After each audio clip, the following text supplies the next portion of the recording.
Hey guys, it's Dr. Nick and Mike Sebastian with Divine Guidance Institute, Modern Day Mystery School, teaching you the ancient way of knowing so you never get blindsided again. Today, I got to tell you, we've got Amy's story. We were talking, and it was so fabulous, this story of insight and redemption, that we hit the record button. So, we're jumping in the midst of the beginning of the conversation. But tune in. You're going to love it. It's outstanding. Hi, I'm here with Dr. Mike and Nick and talking about knowingness and addiction and God and just the ultimate guide to survival and going through life. All right. So when you first get in there, you're kind of glorifying your situation. Like, oh, yeah, I'm here for armed robbery. Like, you're this badass, and talking about all the war stories and everything you've been through versus like towards the end of it, it's like, whoa, like this is not cool. This is not who I want to be. And really realizing that these people don't really care about you. They don't care about you. And I used to think like, oh, they all love me because they call me to rob this person. They call me to get them the new hookup. They call me for this. No, it clicked in my mind like they're calling me because they don't want to go to jail themselves. And it's like, how stupid was I to like fall for a lot of this stuff? And when you really need help, and then when you're doing better, it's crazy. Like people don't want to see you doing better because you were either feeding their habit, you were co-signing their misery, you were whatever it is. And so I really just kind of stay to myself now because I know how I am. And not that I'm worried about using, but I mean, I had 7 years sober when I relapsed. So it's not hard to do, but really just being centered in my mind and with God and all that is, and not being quick to react. That's the main thing that I focus on and think things through because I'm an impulsive person, man. I react out of emotion and then I'm like, oh, that was stupid. So just trying to take a step back and think about things before I do them and made a difference. You nailed it. I even tell clients I'm on the phone with, like, before you do that thing, give it 30 minutes. You still want to do the thing in 30 minutes, fucking go do it. But just give it 30 minutes and maybe God will intervene. Right. And not just the time, that's a huge part, but I try to think of like what my intentions are. Like what is it that I'm actually trying to achieve? Because then you realize how petty you're being sometimes. Like certain things I want to do and I'm like, okay, I'm gonna do this. And it's like really my end goal is to try and smear somebody else or it's like, okay, what is that really productive? So you really have to just kind of take an inventory of yourself and know what you're trying to do. It helped. Yeah, it always helped me to be in the moment, like in the Yeah. midst of I was in Nam for a year, and it was like being incarcerated. You couldn't get out of there. You couldn't leave the country. There was no way could you catch a plane to get you back home. So you were stuck there, and it always helped me to uh, be in the moment before I took some action and to breathe and to listen. Just listen because you've got a story to tell also in terms of listening to that inner voice and hearing. Absolutely. I found out there that I had to be silent to hear that voice. I couldn't be babbling and doing stuff.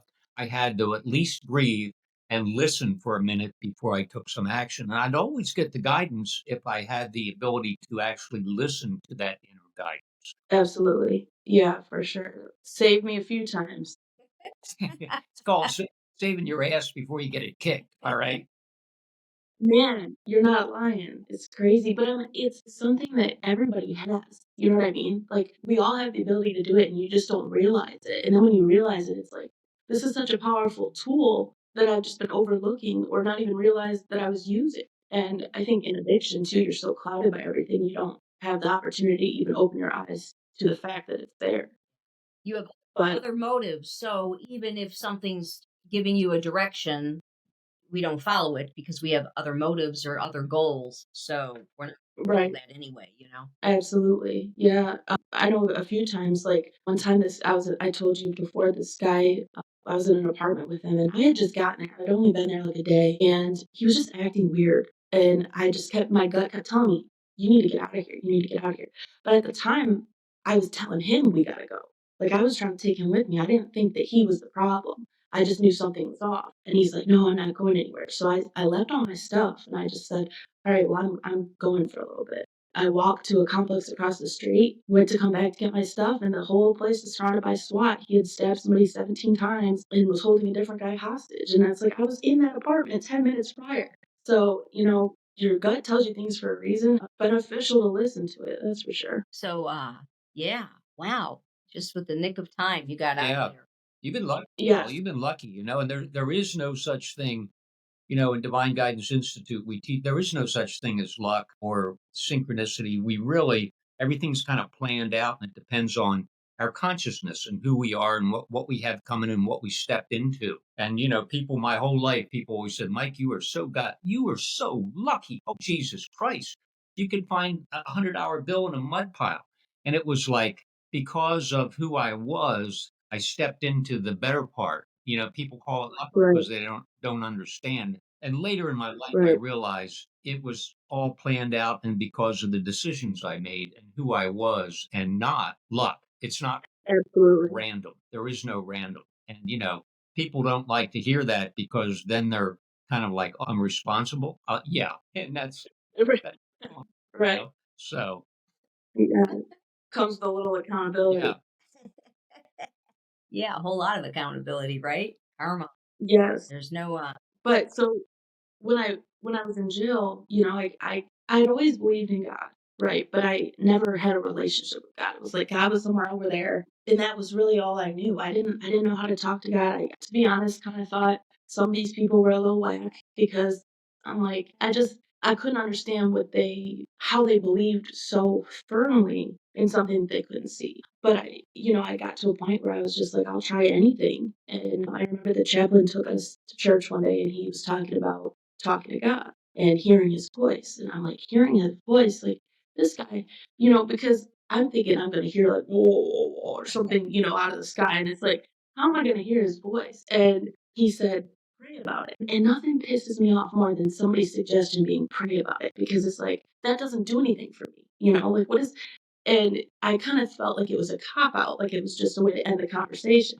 But later that night, I was in my cell, and all I could hear him is him saying, pray about it. So I said, okay, God, I actually got down on my knees in the cell, and I just said, if you're real, show me you're real because I need something. I need something to grasp onto that's going to help me change because I obviously can't do it on my own. I've tried numerous times, and each time it's worse. And I said my prayer, and I got back in the cot and tried to sleep. And I'm just laying there, and all of a sudden I hear in my head, it was like my own voice in my head, but it was something like I didn't know the Bible, right? So, I mean, I'm pretty fluent in it now, but I didn't know. And I hear Mark 7:16. I'm like, what?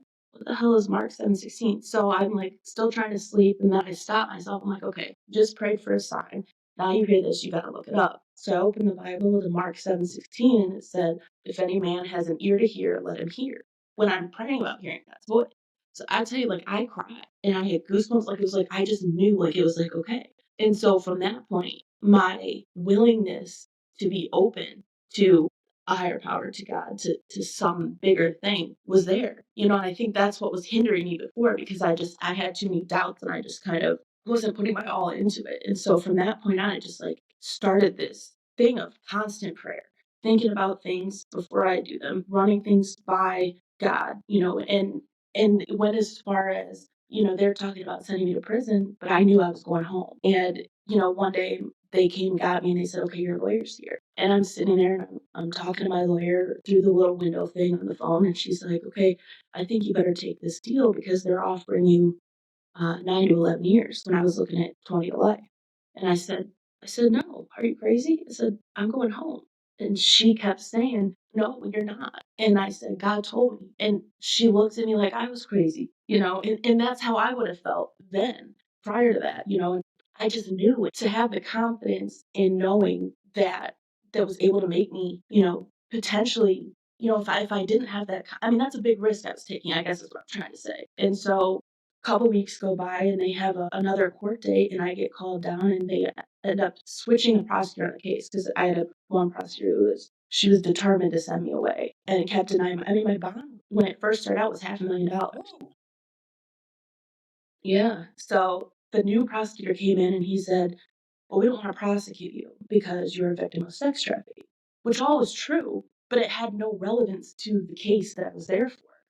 So I'm like, how does that? So, now I'm back, kind of backing away from the God piece thing because it's got my mind spinning. And I'm like, oh, they're going to want me to snitch on somebody. And, I come from the streets and you don't do that. What am I going to do? Which is exactly kind of what they want to do. They're like, you have to give this person's information and you might have to testify in court. And I said, no. I said, no, I'm not doing it. More because, I didn't want my family to be involved.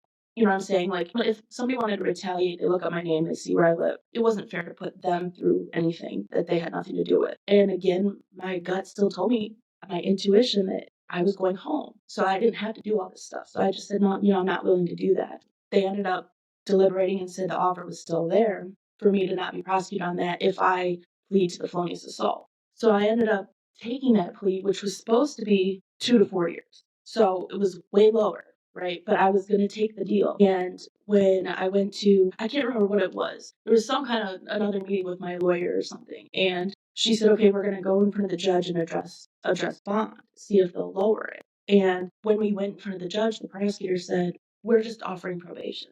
She doesn't have to go to jail. We're just going to, if she takes this deal, we will offer her probation. And I'm like, okay. So because they're offering me probation and no further jail time, there's no reason why they wouldn't lower the bond if they know that that's what the end result's going to be, right? So they lowered the bond. I called my dad from jail and I said, hey, they lowered my bond. Da, da, da, da. He said, okay, well, I want you to, because I had court for another case too. And he's like, I want you to stay in there until that's over. He wasn't going to do my bond and get out. But for some reason, I just knew I was getting out. And even though it wasn't supposed to be till that Thursday, I know it's silly, but I knew I was getting out that night. I don't know why. I just knew. And so to the point that I started packing up my jail cell, putting all my stuff away and giving all my other stuff away. And sure enough, it was like right at dinner time, everybody was eating and they came up and unlocked my door and they're like, you're out. And I was like, so now where do I go, right?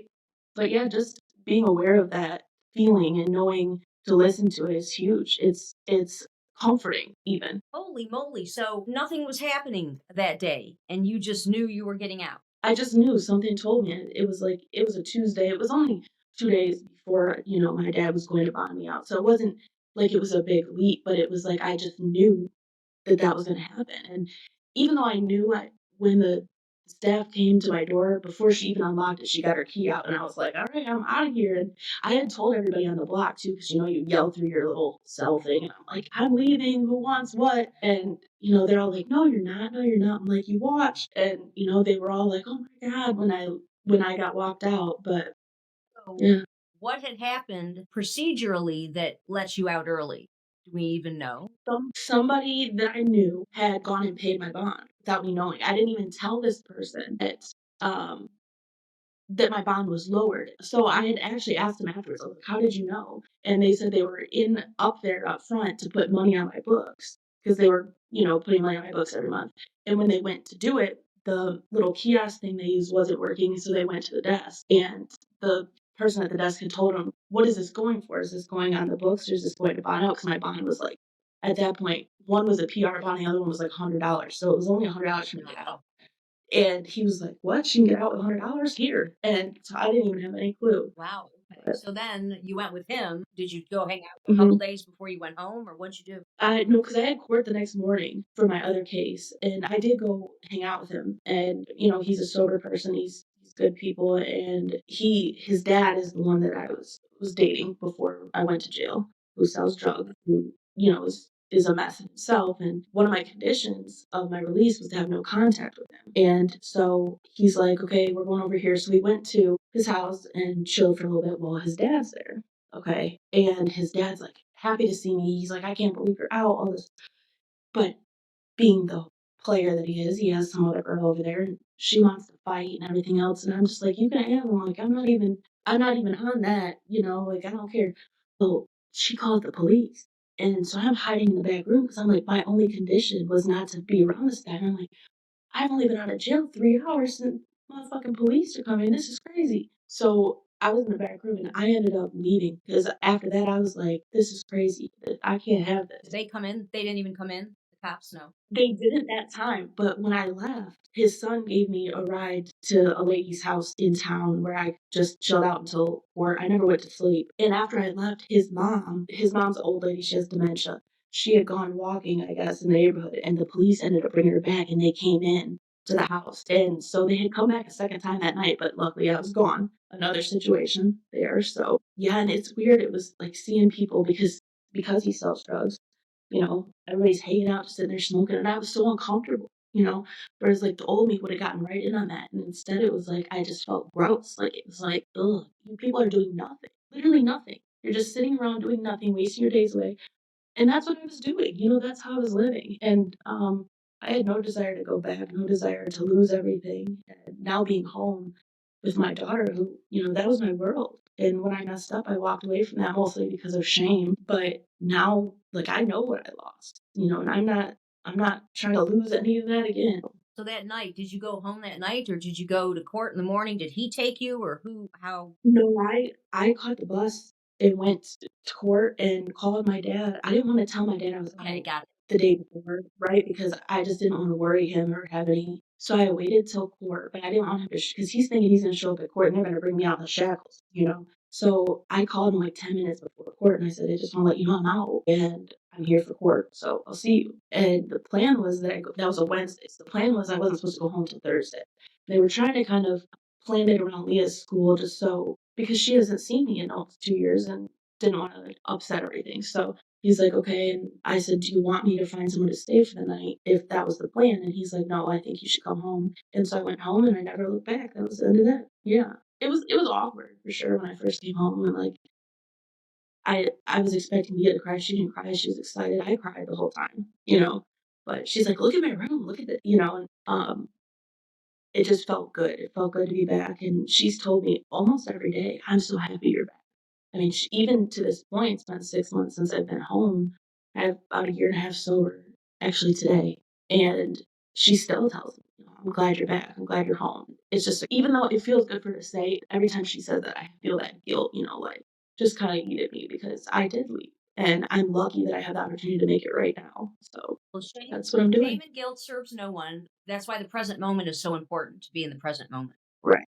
Yep. At a quantum level, Amy, the past doesn't even exist. Oh. It only exists in Right. our mind, so where we put our attention, where we put our focus. So to do yourself the biggest favor would be to stay in the present moment. And that's exactly what I do because there's no use, you know, and that goes with worry too. I tell my mom all the time, I said, she's like, "Oh, I'm just worried. I'm sick with worry." I said, "What is that doing for you?" Nothing.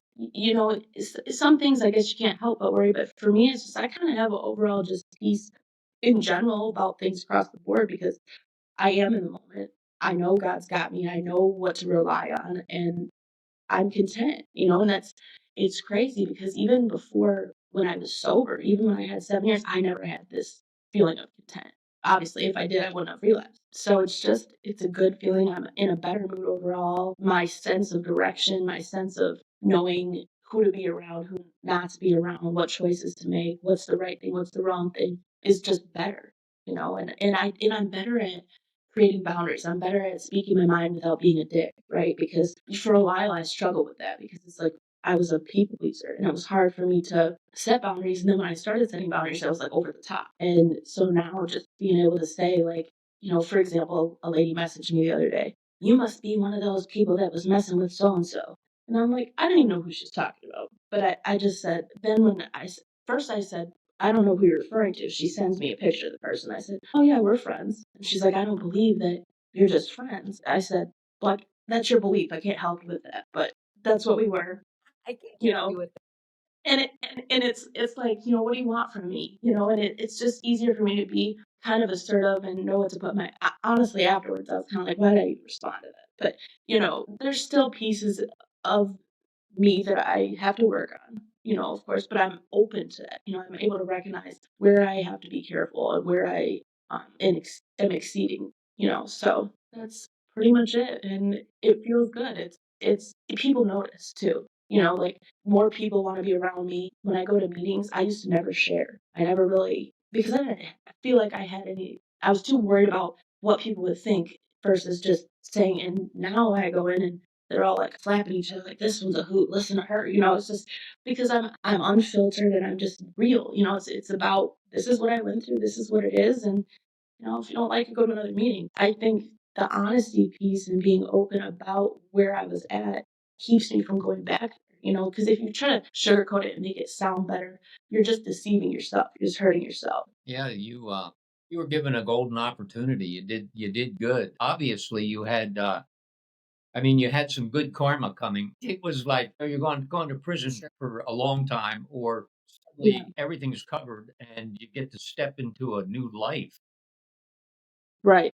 The adversity, what I found is whenever we hit the wall with a lot of adversity, we really get our butt kicked. If we can embrace it and get through it, it's so much lighter and brighter on the other side. You have an opportunity, like you said, you go to the meetings, you share now.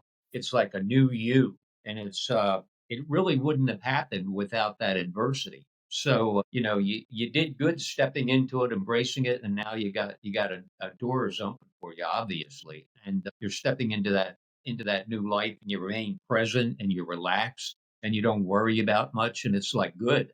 That's where you need to be. So hey, congrats. Thank you. Thank you so much. Yes, it feels good. It does. It feels like I made a breakthrough almost. Like I'm finally catching on. And I know it sounds simple, and then like to people who don't understand, the clarity and the centeredness I have inside is what's doing it.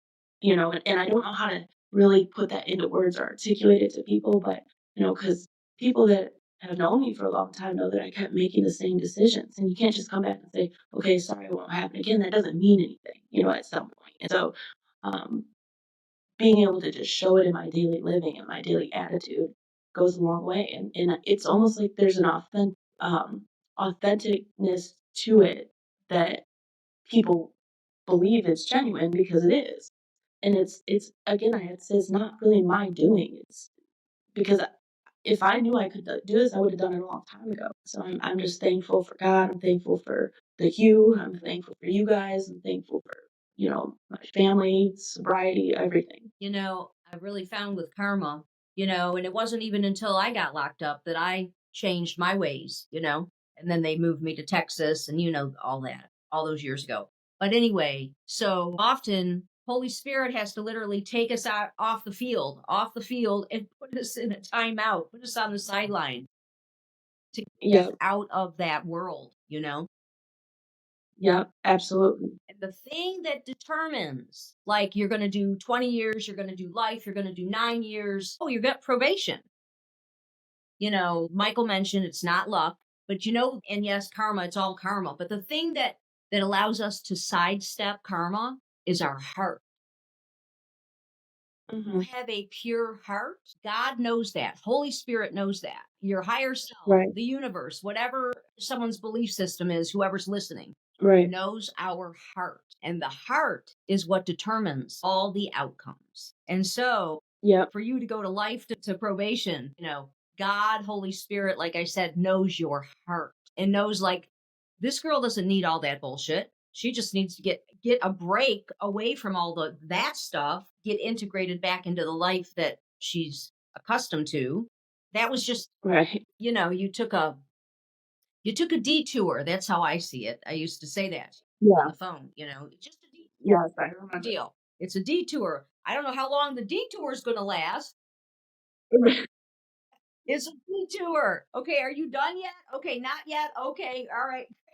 Right, right, exactly. Yeah. And so when it gets really bad, then, like I said, spirit takes us literally off the playing field, puts us on the sidelines. Because at that point something really bad's about to happen. And since it knows our heart, it knows that we don't need to go through that. So that's really how the whole thing unfolds. It did it for me, did it with you, and countless others if we were talking to those people, but we're not. But yeah, so your heart has led you to some good outcomes. That's also why you were able to receive the sign with Mark that night when you were like Right, praying, and I want a sign, show me, listen, tell me something, what the fuck? Mhm.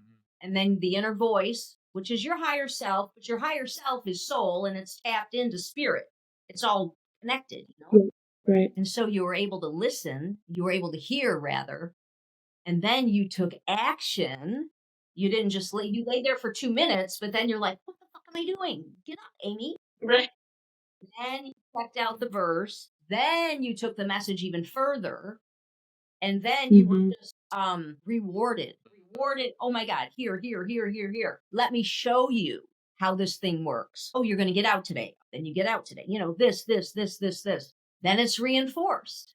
and we start living that way. Once it's reinforced, like, oh my God, this is real. This is how it's set up. This is how it works mechanically. And it's almost like a reciprocal action between you and spirit as your best friend. And the more we listen, the more we hear, the more we take action, then we get reinforced. Yeah. And it's so amazing when you see it because, I get excited, and, now I wake up in the morning and I check in with my higher power and I'm like, "Okay, what you got for me today?" It's like, it's fun, it feels good, and it's just it's I don't even know, there's no word for it. It just really changed my life, and I can't be any more grateful. It's like Nick and I refer to it as kind of as a cosmic game. And if people knew what you've experienced and you've stepped into it, that knowingness, and you just know, you know you were going to get out early, you know this, you know that, people are thinking you're crazy. Stepping into that is like it's a cosmic game, and those signs and that voice, that inner voice, and the dreams, they're there 24/7. But people don't know it, so they don't listen, or if they hear it, they just go, "Oh, that's my imagination," in a negative sense. Oh, I Yeah. don't listen. But once we, it's a simple game, like Nick said. It's like now that you've got it all, love is the answer. It's the heart. You got a good heart. You got to give and receive love. If you're giving and receiving love, that's the whole game. Everything's going to get into Right. alignment, move forward, be positive. You'll be happy, and it's about the love. Can we give it and receive it? And Mhm. you're open to it now. So that's cool. Yep, good job. Absolutely.